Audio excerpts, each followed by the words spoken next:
Hello mga tol. So meron akong nakita sa Facebook habang nag-scroll ako. Nakakita ko ng dati kong classmate doon nung high school. So meron siyang pinuntahan na pansitan na Pansit Batil Patong doon sa Jen's Pansiteria.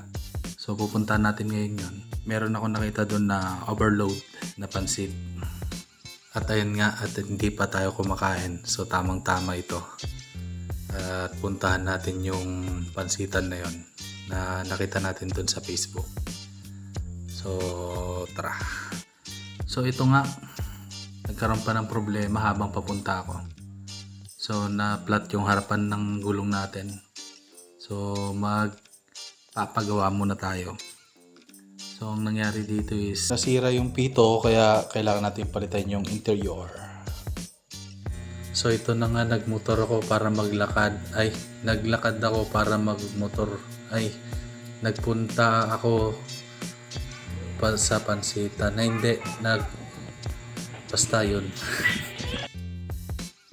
Ayun nga, mula sa kuya po, mga 24 minutes, sabi mo ng 30 minutes, makakarating ka na doon. So pagdating mo sa Mongkada, konting liko-liko lang yan. Punta dito, papasok ka sa loob, then diretso mo lang yan, makakarating ka na dito sa iskinita dito. Tapos banda dito mayroong dito signboard dito sa may poste. Tapos pagdating mo dito, makikita mo na to yung sign na yan. So ayan nga, nag-order na ako, overload. So, tinanong ko naman sila kung pwede mag-video sa loob habang nagluluto si kuya. So, pwede naman daw. Ano pangalan ng chef natin, boss? Binarag po, sir. So, siya yung mag-chef sa atin. Ilang minuto naman, boss, ay kung kailan, anong oras mo maluluto? Mga 10 minutes na po, sir. Kasi dati naman po nag-prepare mo na. Mga 10 minutes lang. So, yan, piniprepare na. So, lalagyan lang din ng pansit yan, mga plato. Actually, malaki nga yung plato nila. So kapag regular, siguro ganyan lang siya. Hindi ko kasi natanong kung paano ang nila ng regular sa special sa overload.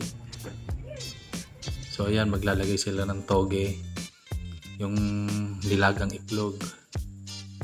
Yan. Tapos mamaya-maya lalagyan nila ng yan, mga iba't iba pang sangkap. So makikita ninyo, napakalinis na ginagawa nila. So habang naglalagay si kuya dyan ng mga sahog dyan, mga toppings niya, meron nagpapaypay dyan. Talagang mabusisi sila sa paggawa nila dyan.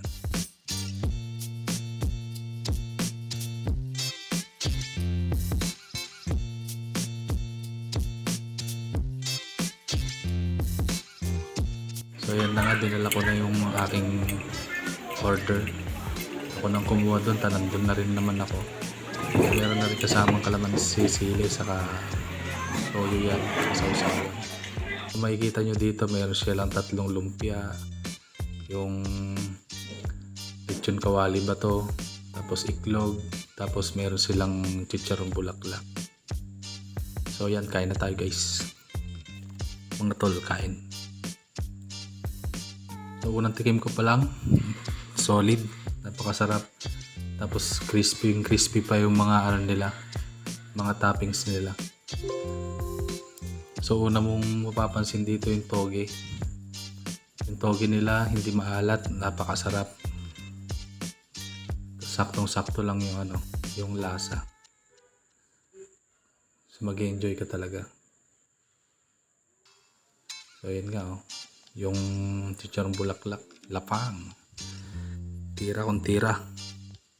So kung gusto nyo pumunta dito lang yan sa may sa may Mongkada Tarlac. At kapag itong oras na to nga, marami na silang customer. Kaya kapag pupunta kayo dito, mga umaga saka mga alauna, ganun. So ito na nga, seryoso na ako sa pagkain at siguradong uubusin ko to dahil sa sobrang sarap. So hanggang dito na lang tong video na to. Huwag niyong kalimutan mag-like, share, subscribe sa channel ko. And follow niyo na rin ako sa Facebook. Maraming salamat. Peace out.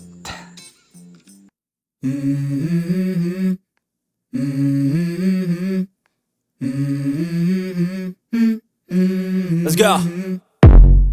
I wake up to a little bit of drool on my pillow, feel like it's gonna be a bad day.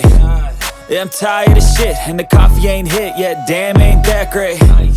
I don't wanna go to work, cause my boss is a jerk, and I'm not even that paid. I need a change in my life, cause I don't feel alive, and there's nothing that makes me happy.